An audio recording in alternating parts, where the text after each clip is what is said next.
Apocalipse 19, verso 11.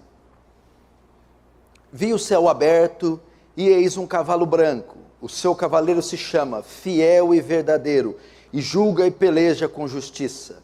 Os seus olhos são chamas de fogo, na sua cabeça há muitos diademas.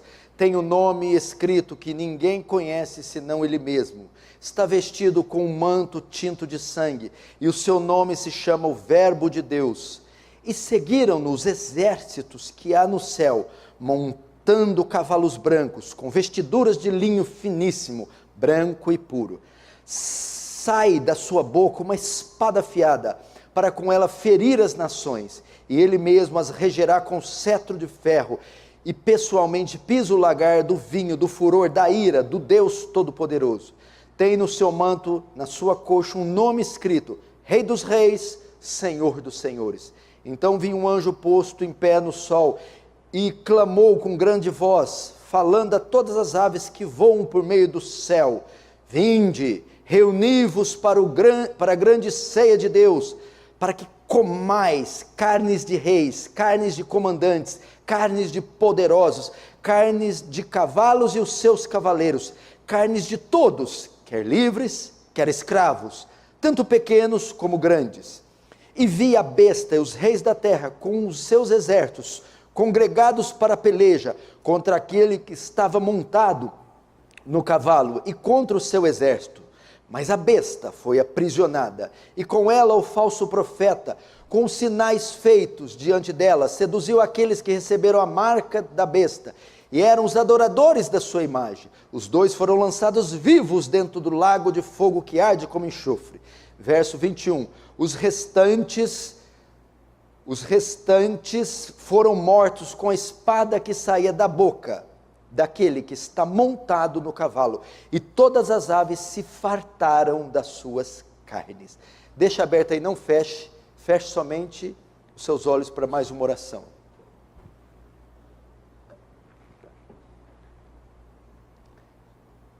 Querido Deus,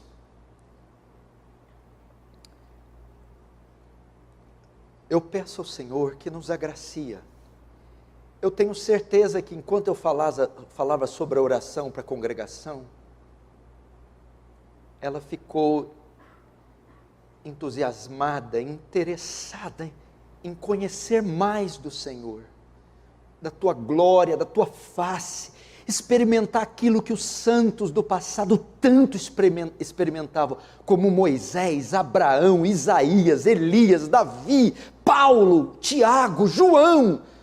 Não podemos passar nossa geração secos, falidos, trôpegos, motivos de chacota para esse mundo, ridículos, patéticos. Deus tem misericórdia, somos a igreja militante, a igreja de Cristo, redimida, a embaixadora de Cristo, e queremos, Deus, manifestar, representar esse Deus à altura. Queremos ter esse brasão no peito e mostrar para todos quem é o Senhor, o que o Senhor fez na cruz, a sua glória e o seu poder. Então aviva no Senhor, desperta no Senhor, nos chama para uma vida intensa, ó poderoso de Jacó. Elias já foi, Moisés já foi, todos esses nomes que eu citei estão mortos. Agora é a nossa época, o nosso tempo.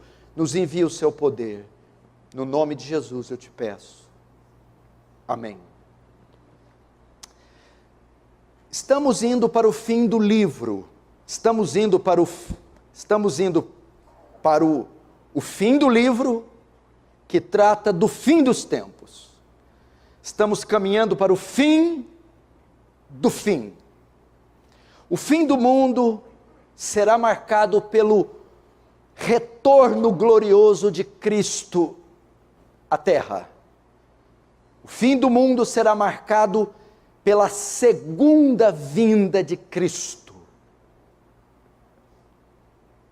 Essa segunda vinda não será secreta, será estrondosa, será gloriosa, será um espetáculo.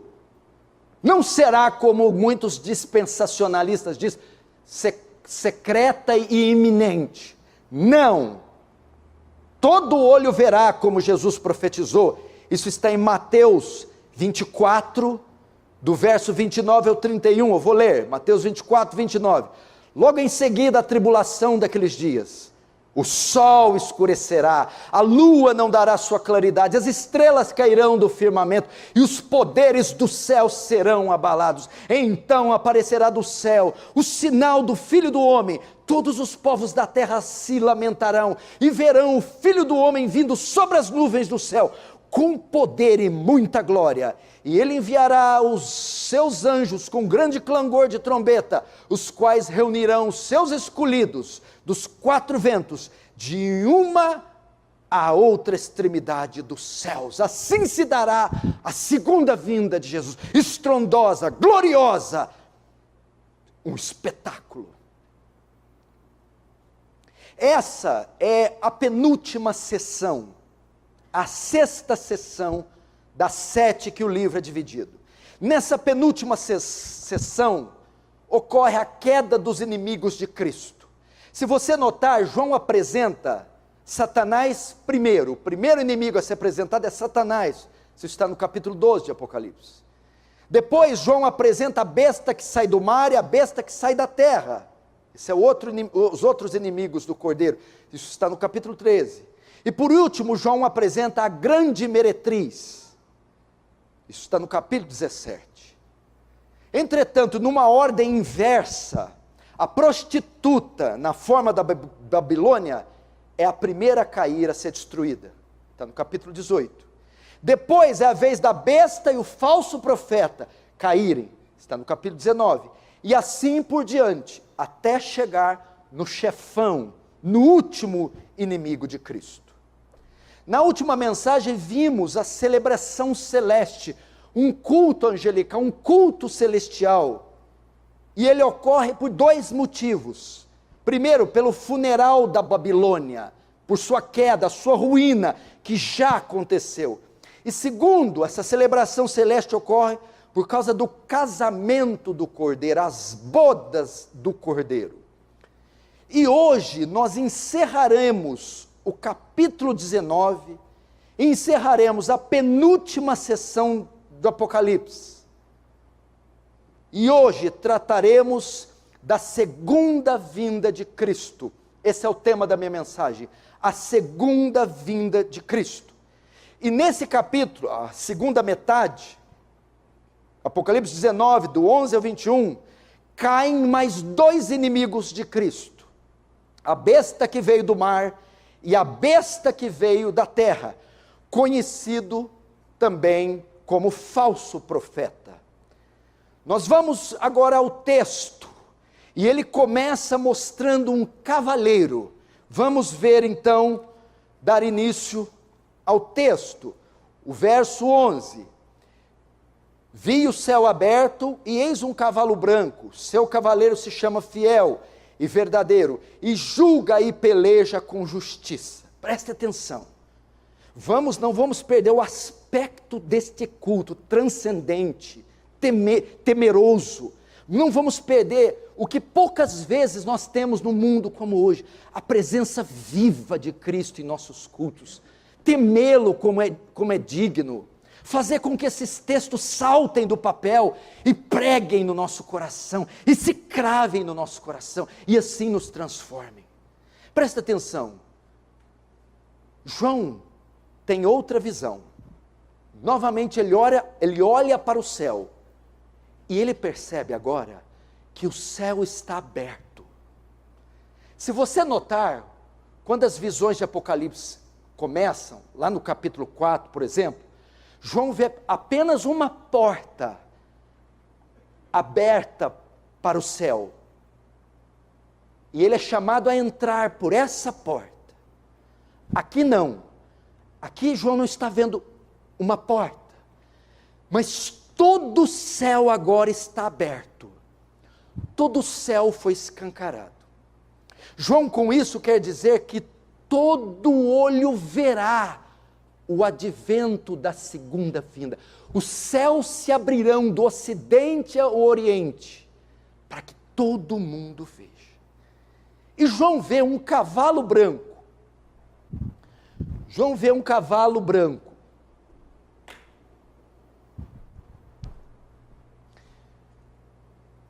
E esse cavalo foi montado por um cavaleiro. Quem é esse cavaleiro? É Cristo. Dessa vez, queridos irmãos, o céu está aberto, não para João entrar, mas o céu está aberto para que Cristo e os seus exércitos agora saiam, agora venham até a terra.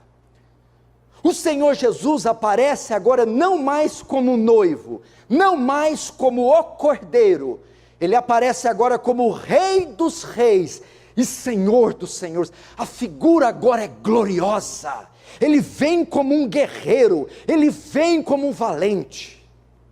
E por que ele está na figura de um cavaleiro?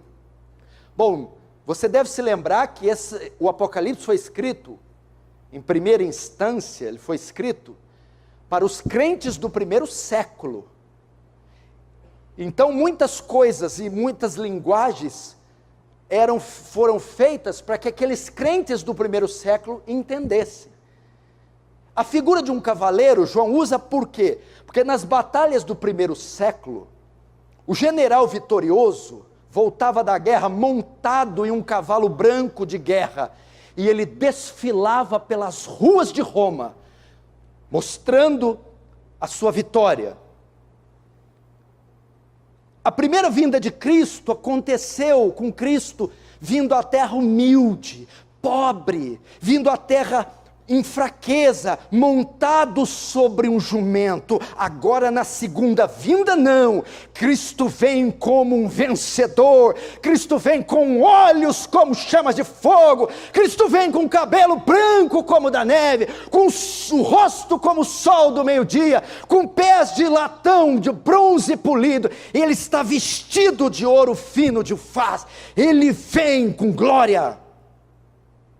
Ele vem como um vencedor em seu cavalo branco. O que é isso? O cavalo branco é símbolo de guerra, símbolo de vitória. Ele vem para pelejar, ele vem para se vingar dos seus inimigos, ele vem para destruir os seus inimigos. Por isso o texto diz, ele julga e peleja com justiça, verso 11, ele julga e peleja com justiça. Cristo vem agora para se vingar dos seus inimigos. Ele vem julgar e punir com justiça todo o mal.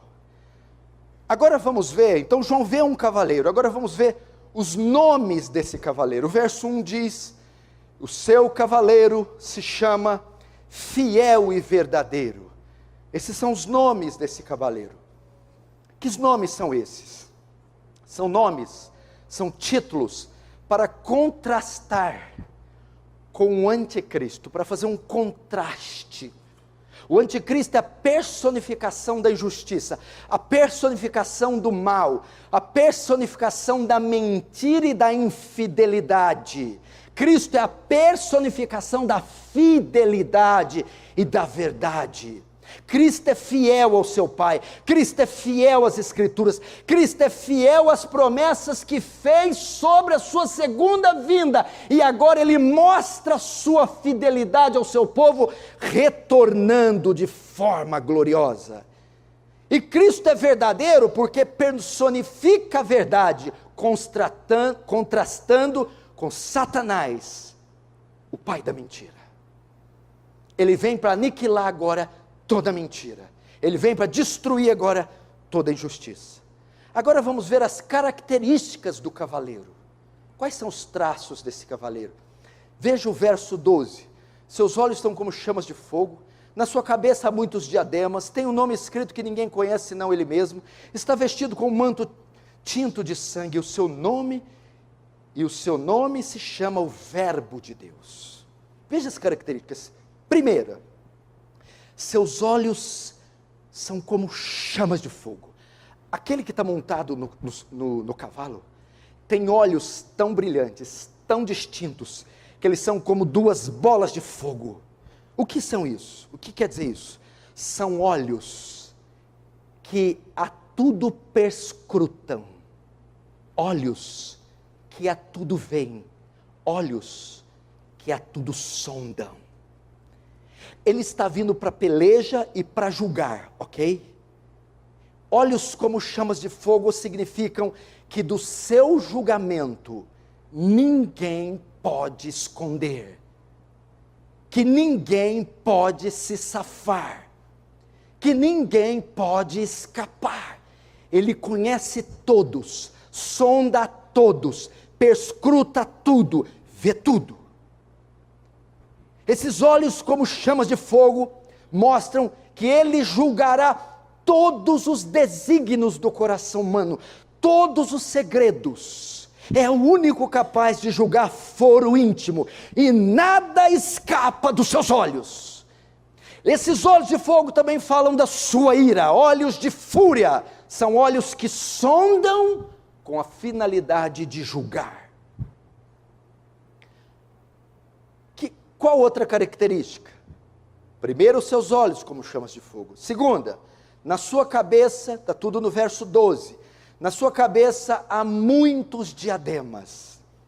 Aqui o cavaleiro se apresenta como um conquistador. Diademas são coroas, ele tem várias coroas, e estas coroas eram recebidas, eram conquistadas por meio de sucessivas vitórias em batalhas travadas. Esses diademas são coroas recebidas por vitórias, são as conquistas de Cristo. Ele é vitorioso, ele é o Deus da história e ele não conhece derrota. Não há oponente à sua altura, não há quem o faça tremer. Como ele disse para Moisés: uma vez a minha mão tendo sido estendida, quem a fará voltar para trás? Essas diademas, essas coroas também indicam a sua realeza, mostrando a supremacia daquele que está sentado no cavalo, está mostrando a soberania de Cristo em todo o universo. Ele é o Rei dos Reis, é Ele quem manda.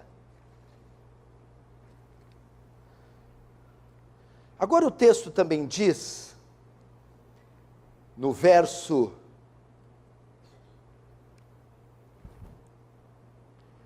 também 12, tem um nome escrito que ninguém conhece, senão ele mesmo. Aqui aponta para a distinção desse cavaleiro. Esse cavaleiro não é como um de nós, ele não é uma criatura. Aqui é para falar da divindade do Cordeiro, ele é divino. Quando diz que tem um nome que ninguém conhece senão ele mesmo, está dizendo que esse cavaleiro é insondável, que o seu ser é inescrutável. Ele tem muitos nomes, nomes que já foram revelados, ele tem muitas coisas que nós conhecemos, entretanto, a profundidade do seu ser, nenhuma mente humana pode alcançar, nenhuma mente humana pode compreender. Ele é divino, ele é Deus. Essa é a ideia. O que mais? No verso 13 está escrito: e o seu nome se chama o Verbo de Deus. Essa é outra característica. O Verbo de Deus. Esse cavaleiro é o Logos de João capítulo 1. No princípio era o Verbo estava com Deus e o Verbo era Deus. No princípio era o Logos. E o Logos estava com Deus. E o Logos era Deus. É aquele que é eterno. É o princípio de todas as coisas. Ser o Verbo de Deus significa que Cristo é a suprema revelação do Pai ao homem. Esse cavaleiro vem em nome de Deus, ele vem em nome de Deus, ele vem no poder de Deus, e ele vem como próprio Deus. Próprio Deus. Outra vez aponta para a sua divindade, profundidade do seu ser, da sua sabedoria, nenhuma mente pode compreender. É o que Paulo escreveu, quando ele estava discorrendo de Romanos 9, 10, 11, Paulo entrou em um perímetro, em uma zona tão profunda do conhecimento de Deus, que Paulo parou e escreveu um cântico. Ó profundidade das riquezas, tanto das ciências como do conhecimento de Deus. Quão insondáveis são seus juízos, quão inescrutáveis são os seus caminhos. Quem compreendeu a mente do Senhor? Quem foi o seu conselheiro? Quem primeiro deu a ele para que ele possa retribuir? Porque dele, por ele, para ele são todas as coisas. Glória, pois, a ele eternamente. Amém. Paulo terminou assim. Ele é o verbo de Deus. Vem em nome de Deus, vem no poder de Deus, vem como o próprio Deus. Quinta característica, ele está vestido com um manto tinto de sangue. O que é manto tinto? Ou um manto salpicado de sangue, um manto respingado, tem gotas, respingo, sujo de sangue. As vestes desse cavaleiro chamam a atenção. Elas estão sujas, manchadas de sangue. Mas que sangue é esse? Esse sangue que manchou a roupa não parece ser o dele. Não é o sangue da cruz. Não é o sangue da crucificação. É o sangue de outros que espirra nas vestes dele. Como é isso? Vamos ver o verso 15 e você vai entender. Veja o verso 15. Sai da sua boca a espada afiada para ferir as nações. Ele mesmo regerá com cetro de ferro e pessoalmente pisa o lagar do vinho, do furor, da ira do Deus Todo-Poderoso. Presta atenção. Cristo aqui vem para executar o seu juízo. E ele pisa no lagar, e ao pisar no lagar, as suas vestes são manchadas com o sangue daqueles em quem ele pisa. O lagar. O lagar fala do julgamento, as uvas são os homens. E ao pisar, executar o seu juízo sobre os homens, enquanto ele pisa, gotas de sangue são aspergidas, espirros de sangue mancham as suas vestes. Presta atenção, dessa vez, ele não virá para morrer, Ivan, ele vai vir para matar. Esse sangue não é da sua morte, esse sangue é daqueles a quem ele mata.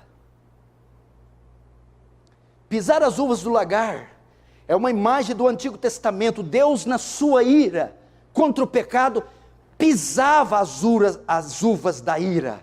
Isso se refere à sua vingança.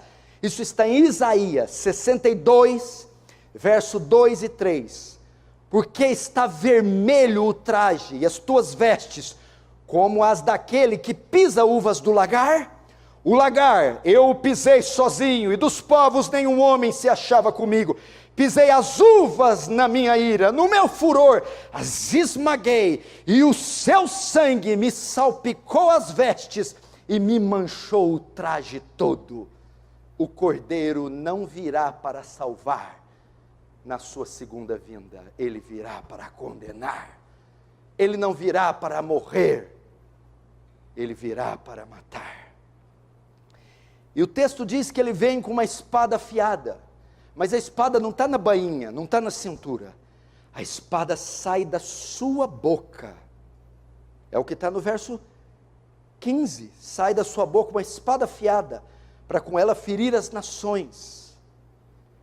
É a sua palavra, o poder da sua palavra, e com ela ele ferirá as nações. Olha que extraordinário, foi pela palavra de Deus que Deus criou o mundo, e agora, pela palavra de Deus, Deus julgará o mundo. A mesma palavra que cria, é a mesma palavra que julga, a mesma palavra que salva, é a palavra que condena.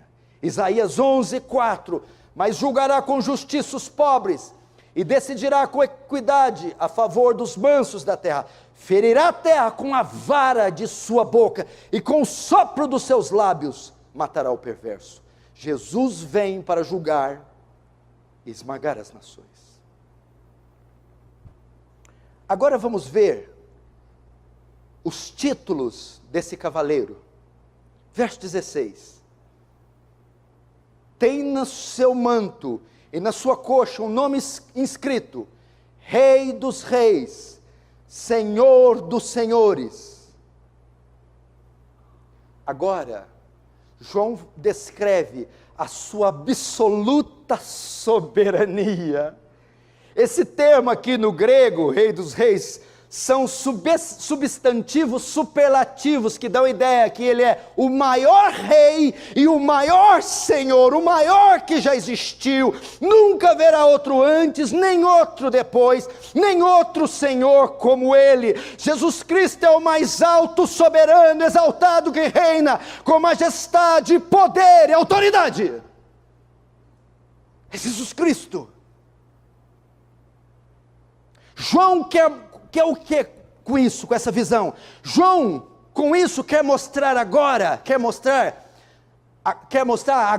quem manda nesse mundo. Quem manda nesse mundo não é a besta que sai do mar, nem a besta que sai da terra, nem tampouco a meretriz, muito menos o dragão. Quem reina nesse mundo é Jesus Cristo, Rei dos Reis, Senhor dos Senhores. Mostrar sua absoluta soberania. É o maior dos reis, é o maior dos senhores. Tá, o que quer dizer escrito no manto e na coxa? A quantidade de gente que fala que Jesus tem tatuagem. Jesus vai voltar tatuado, porque tem escrito na coxa, ainda tatuou na coxa: Rei dos Reis, Senhor dos Senhores. Primeiro, o Apocalipse é simbólico, não é literal, é tudo símbolos. Isso é ridículo, achar que Jesus tem tatuagem. São símbolos. Coxa é para mostrar poder, e o manto, realeza. Estava escrito no manto que cobria a coxa, não estava nem escrito na coxa, estava escrito no manto que cobria a coxa. Mas são símbolos para mostrar poder. Tem na sua coxa, ou tem no seu manto escrito Rei dos Reis, mostra seu poder, sua realeza, sua soberania. Esse cavaleiro, uma coisa extraordinária. Agora, esse cavaleiro não está sozinho. Ele não volta sozinho. Verso 14. E seguiram-no os exércitos que há no céu, montando cavalos brancos, com vestiduras de linho finíssimo, branco e puro. João vê, ele nota que Cristo não está sozinho,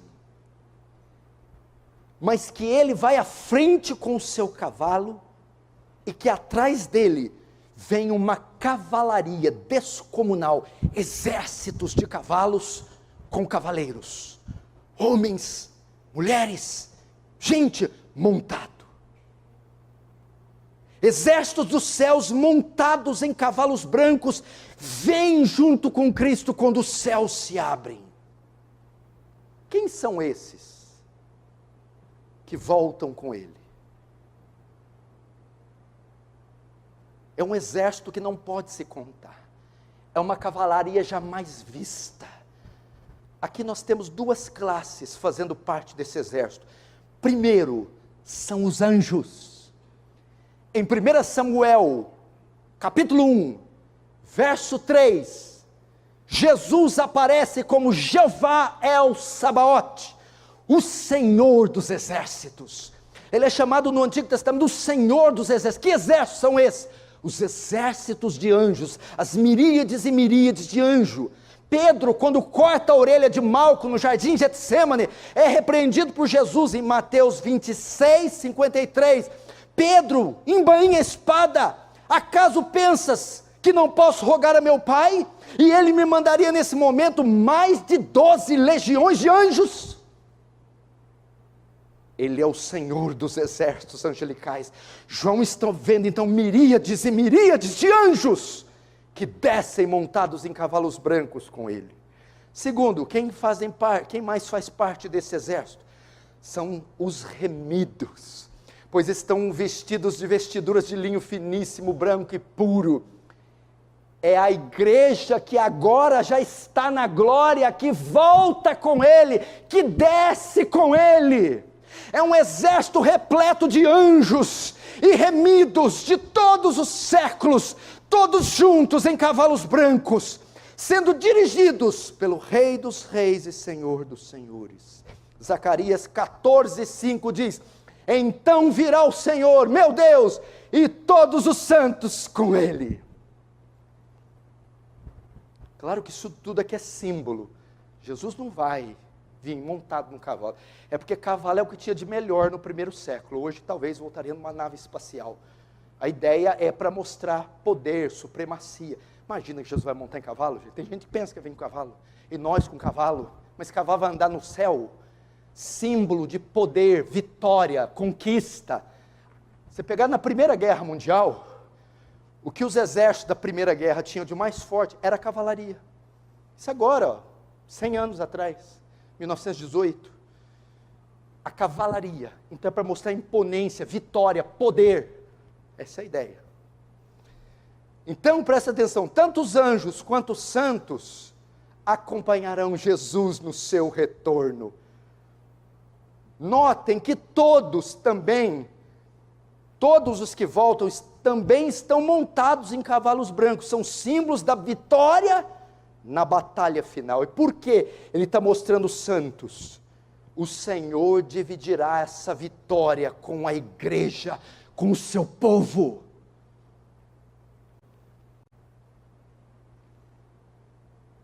Agora João faz uma pausa.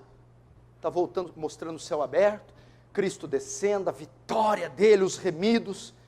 Ele faz uma pausa para mostrar um almoço. Um almoço? Um banquete. Uma ceia. A segunda grande ceia. Verso 17. Então vi um anjo posto em pé no sol, e clamou com grande voz, falando a todas as aves que voam pelo meio do céu: vinde, reuni-vos para a grande ceia de Deus. Presta atenção. A visão do Cristo guerreiro, de repente, para e dá lugar a essa outra visão. João vê agora um anjo enorme parado diante do sol. Ele brada, ele dá um grito estrondoso que todo o universo ouve. E parece que o brado desse anjo é uma espécie de convocação. Ele está convocando alguém para algo. Se você notar, a noiva de Cristo, nos versículos iniciais, do 1 ao 10, do 19, a noiva foi convocada para participar de uma ceia.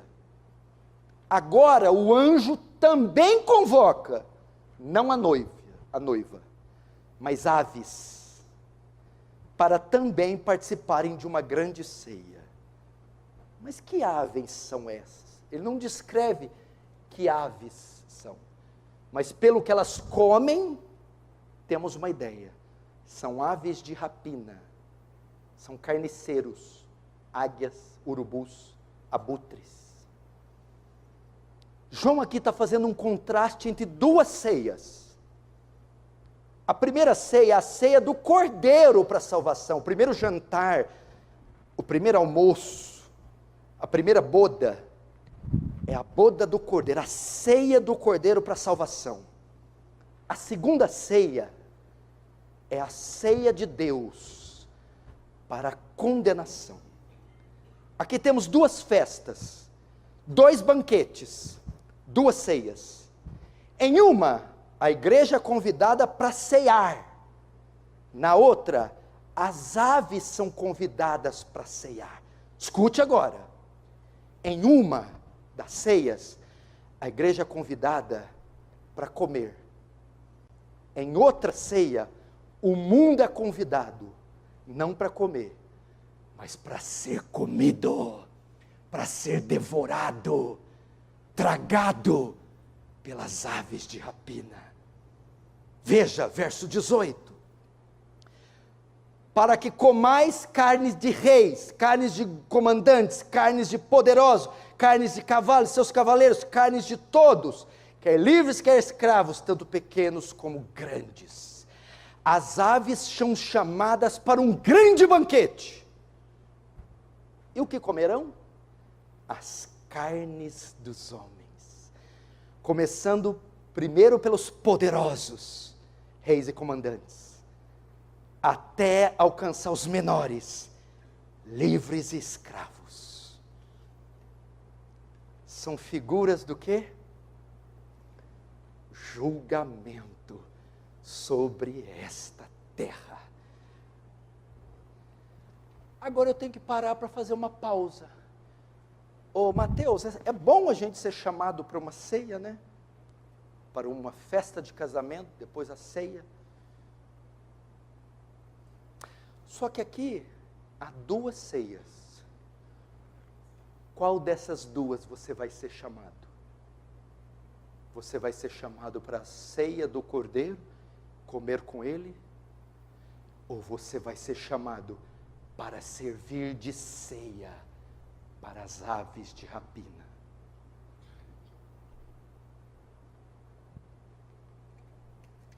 Qual delas? Estou terminando agora.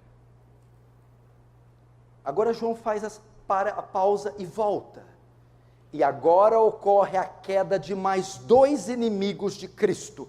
Verso 19. E vi a besta e os reis da terra, com os seus exércitos congregados para pelejarem contra aquele que estava montado no cavalo e no seu cavaleiro. Presta atenção. Esse versículo mostra agora a tão esperada batalha entre o anticristo com seus reis e exércitos e Cristo com o seu exército. Essa é a famosa batalha final, a batalha de Armagedon, já descrita em Apocalipse 16. Os dispensacionalistas estão esperando Cristo voltar e lá em Israel, no Vale de Megido, que é uma planície enorme, Cristo vai vir com o povo, não sei, vai estar armado de que, espada, bazuca, e o anticristo vai atravessar o rio, e vai ter uma batalha campal lá, e a batalha de Armagedon, espada para lá, e cabeça decepada, e anjo com asa cortando, e pena, e finalmente Cristo veio, disse o anticristo. Nada mais longe da verdade. O Apocalipse é simbólico. Essa luta, essa batalha não será física, não será militar, não haverá um conflito humano, corpo a corpo, como muitos afirmam. E nem ocorrerá a batalha de Armagedon em uma planície na Palestina. São figuras simbólicas, para apenas demonstrar a vitória plena, completa e total de Cristo contra o mal. Não vai haver, pode ficar esperando lá em Megido, até, não vai acontecer nada disso. Se você notar, presta atenção, nem Cristo, nem os que com ele vêm, estão munidos de arma. A Bíblia mencionou que Cristo com alguma arma? Mencionou os que estão vindo com ele com armas? Não, Cristo só vem munido da sua palavra. Portanto, a batalha do Armagedon é apenas a declaração da sua vitória plena e final contra o mal. É o seu julgamento. Não vai haver corpo a corpo, não vai haver nada disso. Ele apenas vai soprar e vai desfazer o poder do anticristo, as suas tropas, com o fôlego da sua boca. O que está acontecendo aqui, esse texto, Batalha de Armagedon, é que chegou a hora da besta e dos seus seguidores serem vencidos. O texto está mostrando Cristo retornando, Cristo retirando, arrebatando a sua igreja da terra, e o que restou foram a besta, o falso profeta, o anticristo e os seus seguidores. Portanto, finalmente chegou o dia da ira do Cordeiro e do julgamento final desse mundo. São as taças da ira sendo derramadas após a retirada da igreja. É isso. Isso é o Armagedon, o julgamento sobre essa terra. A descrição aqui, tanto do verso 18, que fala das aves de rapina, o 19, para a gente ter uma ideia. O verso 18, olha lá, quando ele chama, 17, vinde, reuni-vos para a grande ceia, para que comais. O Ivan, ele chamou as aves, mas a refeição não estava pronta. É quando chega um pouquinho mais cedo, aí o garçom, o anfitrião, espera que a comida está quase saindo. Então ele invoca as aves no 17 e 18. No 19, ele prepara a comida. Cristo volta e aniquila a besta, o falso profeta, os seus seguidores. Então, acontece uma carnificina nessa batalha, que deixou uma multidão de cadáveres, e as aves agora do verso 17, que estavam esperando, ávidas pela carniça, são chamadas para se fartarem da destruição que Cristo ocasionou nesse mundo. As aves de rapina agora podem ir e comer os montões e montões e montões e montões que foram julgados. Quem são? A besta, o falso profeta e todos aqueles que receberam a marca da besta na mão e na testa. O que é isso? Símbolo do julgamento e destruição total dos ímpios. É isso, são símbolos que vai haver morte, guerra, julgamento, condenação no tempo da volta de Jesus. E nessa hora caem então mais dois inimigos de Cristo. Verso 20. Mas a besta foi aprisionada, e com ela o falso profeta, que com sinais feitos diante dela seduziu aqueles que receberam a marca da besta e eram os adoradores da sua imagem. Os dois foram lançados vivos dentro do lago que arde como enxofre. Olha só, estou terminando, presta atenção. Depois da destruição da grande meretriz da Babilônia, capítulo 18, chegou a vez da besta e do falso profeta caírem. A figura que João dá, parece que era igual Lázaro, aquele assassino. Matava, ia para a chácara, ia para a fazenda, ia para a terra, matava. Mas agora, a besta e o falso profeta são como que capturados, são algemados, são presos. Agora vocês foram pegos. Chega! Vocês que assassinaram tanto, mataram tanto, enganaram tanto, corromperam tanto, finalmente chegou o dia. Vocês foram capturados, algemados, presos. E chegou o dia do Cordeiro julgar e destruir vocês. Conforme 2 Tessalonicenses 2:8. Então, será de fato revelado o iníquo, a quem o Senhor Jesus matará com o sopro da sua boca, e o destruirá pela manifestação da sua vinda. Eles finalmente são pegos. E o que acontece com eles? Verso 20, a última parte.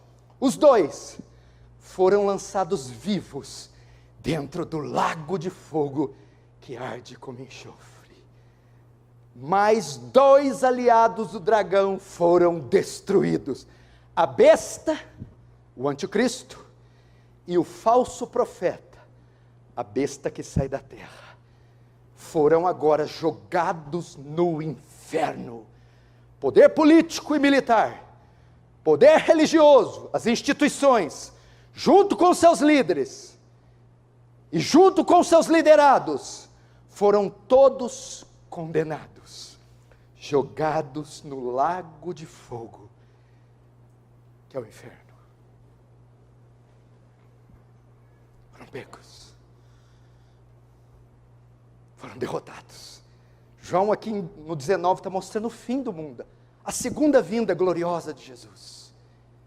Ele vem arrebatar o seu povo, enquanto vem julgar as nações.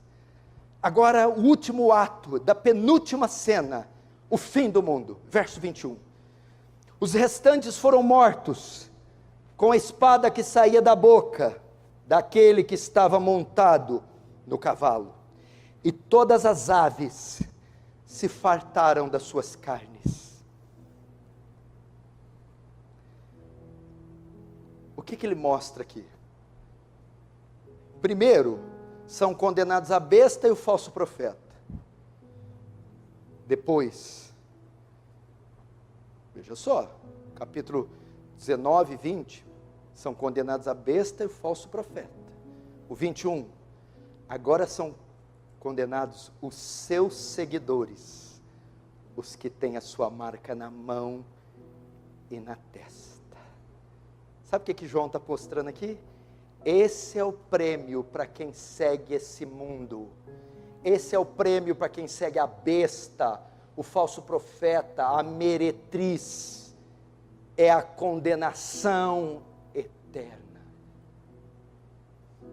E todas as aves se fartaram das suas carnes. Olha que coisa aqui. Vamos ver esse versículo aqui, a última frase do capítulo 19. Todas as aves se fartaram. Por que João quis escrever isso? Presta atenção. A palavra fartaram aqui, Juliano, quer dizer, sabe o que quer dizer essa palavra? Empazinaram.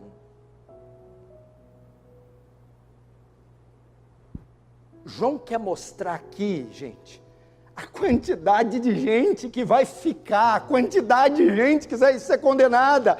O número daqueles que são mortos nessa batalha é tão grande, que as aves se alimentam de cadáveres, até encherem o estômago ao ponto de ficarem empazinadas. É uma linguagem, é uma imagem de absoluta abominação. Elas vão comer tanto que elas vão sentir vontade de vomitar. Elas vão ficar empazinadas de tanta carnificina, juízo, condenação.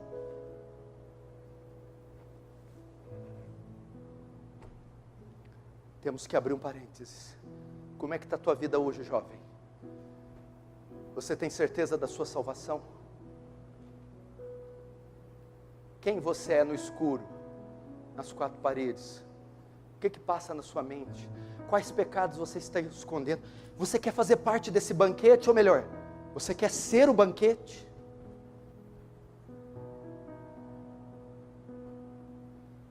Há tempo para você. Esse dia não chegou, a trombeta não soou. Vinha para a ceia do Cordeiro. Como eu vou, pastor? Para participar dessa ceia, você tem que estar vestido com as vestes nupciais. Que vestes são essas? As vestes da justiça de Cristo. Como eu consigo ela? Se arrependa dos seus pecados, creia em Jesus. O que é arrepender? Larga essa vida sua. Você não está vendo que ela vai te levar para o inferno? Desista de viver uma vida suja, imunda, oculta. Desista de ser religioso, falsário. Abandona, arrependimento é abandonar. Volta as costas. Que mais? Fé. Siga um novo caminho. Caminho de justiça, de obediência, de retidão. Eu não estou aqui decidindo a sua melhor vida agora. Provavelmente você não vai ter. Eu não estou decidindo, será que eu troco de emprego, de mulher, de marido? Não, isso vai passar daqui 10, 20 anos. Eu estou falando da sua alma, da sua eternidade, e de dois lugares que você nunca mais vai sair, o céu ou o inferno. Decida isso hoje.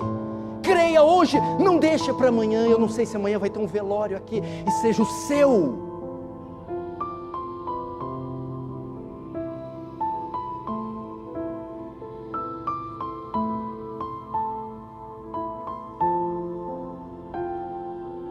Enfim,